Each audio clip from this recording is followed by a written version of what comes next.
Call दिया था लेकिन आप अपनी बात नहीं रखे, क्या वजह है? एकदम अपनी बात रखा हूँ। सबसे पहली बात है, मैं इस पार्टी इस प्रोग्राम को हमने किया। जैसा कि आपको पता है, हमारे पार्टी के प्रखर वक्ता मनोज झा जी हैं, उनका मैं शुक्रिया अदा करता हूँ। इमारत शरिया से मौलाना शोहराब साहब आए थे, कारी सुहाग साहब आए थे। हम तो इस घर के हैं, इस जोकी के बच्चे हैं, बेटे हैं, भाई हैं। हमने तो अपनी बात रखी, लेकिन जो लोग देश के सांसद के अंदर आपकी आवाज़ को बुलंद कर रहे हैं, इतने तंजीमों के लोग यहाँ पे थे जो अपनी आवाज़ से लोगों को इस काले कानून के खिलाफ जो मुहिम चल रहा है, देश भर में जो विरोध है, उस अलग को जगाए जला के रखा है, उनको सुनने की आवश्यकता थी। हमको तो रोज़ सुनते हैं। मैं तो बोला भी कि आपका बेटा, आपका भाई इस लड़ाई में, इस काले कानून के खिलाफ आखिरी सांस तक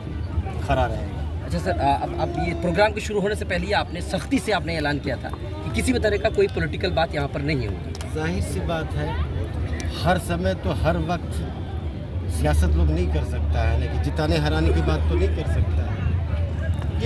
ये जो लड़ाई है, चाहे हिंदू चाहे मुस्लिम,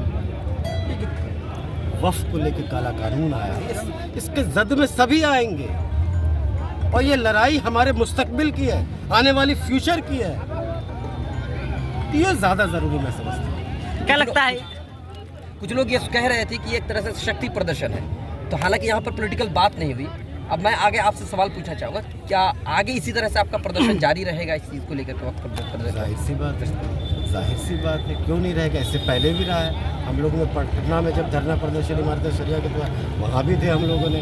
हमारी पार्टी पटना में जब प्रेस कॉन्फ्रेंस की थी, वहाँ भी मैं मौजूद था।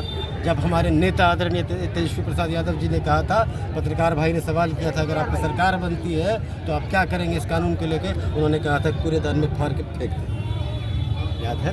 तो हम आगे भी लड़ाई जारी रहेगी।